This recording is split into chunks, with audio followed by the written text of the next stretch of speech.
One of the things I wanted to point out with this one was once this heart was in place, then it kind of spawned all these other ones, and they go all the way up here. And then what's interesting is there's already one here with that magician kind of energy early in the month. And it kind of brings us back too to this togetherness feeling all the way in the beginning on the 1st.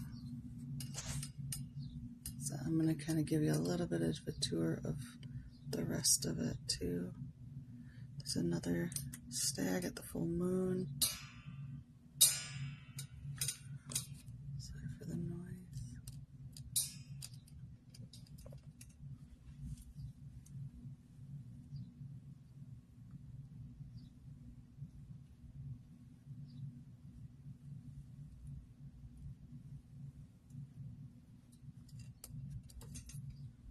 So that is almost a full month.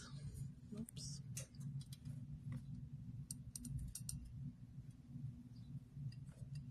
So let me know if you see connections to things. I do see a few where we've got like groups of friends together. This one here.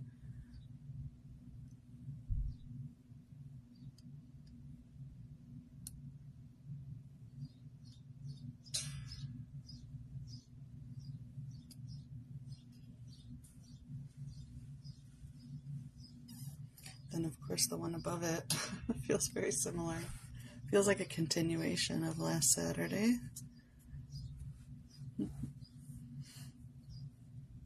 So we've got, I love the softness of them, how they're all that really soft, lavender, lilac-y, whatever, what is that? What do they call it? Lavender sachet. That was the number 13. The beings are all this really soft, purpley.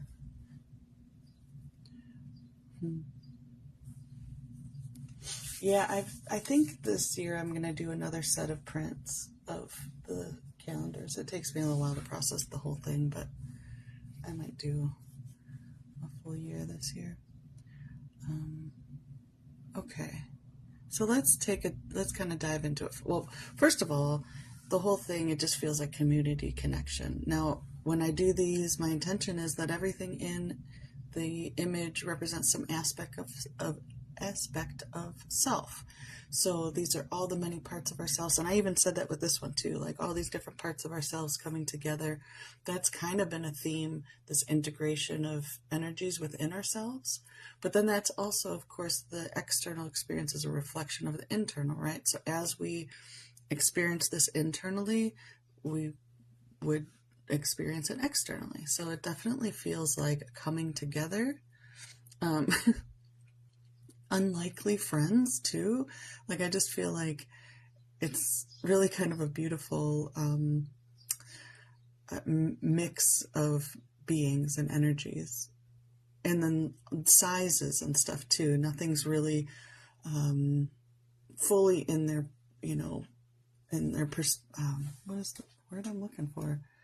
Scale. Like it's not really to scale, because this is unless we consider this an owl bear, of course, in which case then it's quite small for an owl bear.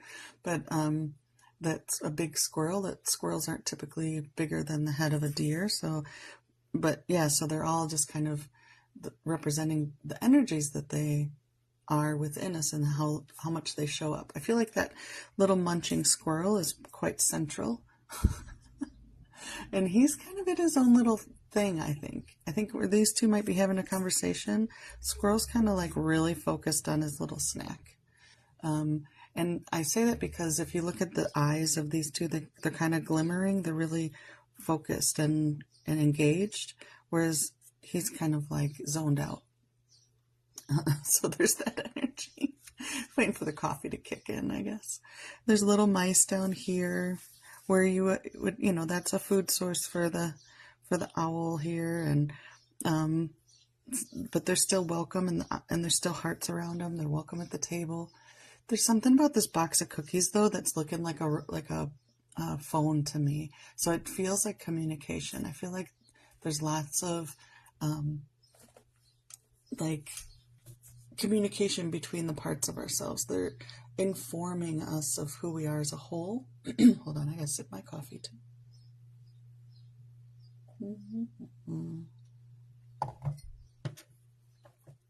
Even the little bird, though it's not having a coffee or a cookie or anything like that, it's got a nice place to rest.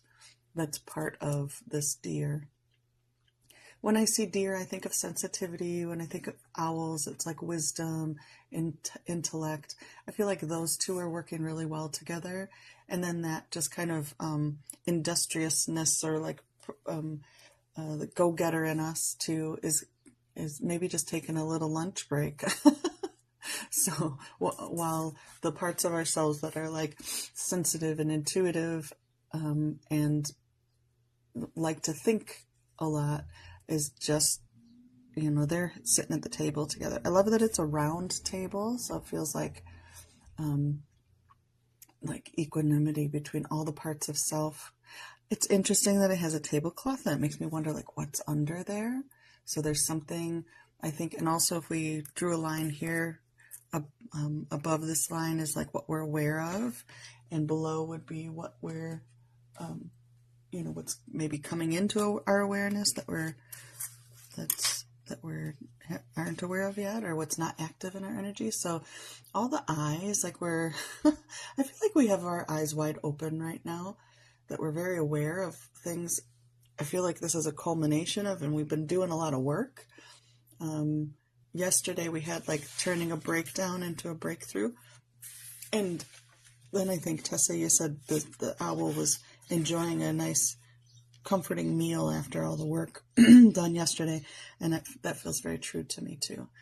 But I think we're not quite at the point of really realizing what it is that's comforting us, or the depth of the love that's nourishing us, and the connection. I think that's what's coming in today. That's what we're going to experience today and really integrate into our understanding of self, is like all the little things that are nourishing us, and then more to come, of course, because we don't know what's under there. I love this heart that was there in the background the whole time, and then when I put the little extra heart on top of it, it just lit everything up. And I think that once we find, my favorite quote of all time is, love and the self are one, and this discovery of either is the realization of both. So you can know yourself, and in knowing yourself, know love, and you can know love, and in knowing love, you know yourself. And that's really is coming up here really strongly. So internally, we've got the owl. The owl's kind of chilling, digesting some of the information it's been taking in. And externally, we have the deer coming to the owl. It's what it feels like to me. It feels like the owl's kind of very stationary, but that there's movement in this external experience of sensitivity and community. Most of the other beings are on this external external experience. So there's a lot happening externally, while the internal kind of chills a little bit to digest its meal. I like the tree for like rootedness, but also it gives it place. It feels like we can create a sacred place for ourselves, that which echoes what was going on last week with this feeling like a fish out of water, finding our place, knowing that the environment we're in is part of us, and that we can feel at home wherever we are. All these little circles too, the little feet and the circles from the berries, I feel like that's echoed here in this table. So circles tend to represent self, and knowing the self as whole, and I think that's why everything centers around on this. Yeah. Let's see. A lot of these creatures here, the mice, the birds, the squirrel, they all have really sensitive, they have sensitive senses. So I feel like we're going to be really receiving a lot. So let yourself feel that. I'm going to pull a card too. Oh, that sounds wonderful, Marcy. Yeah, let it out, Tessa. I always say I'm not doing my job until I make someone cry. It's such a good signal of integration when we cry and release. All right.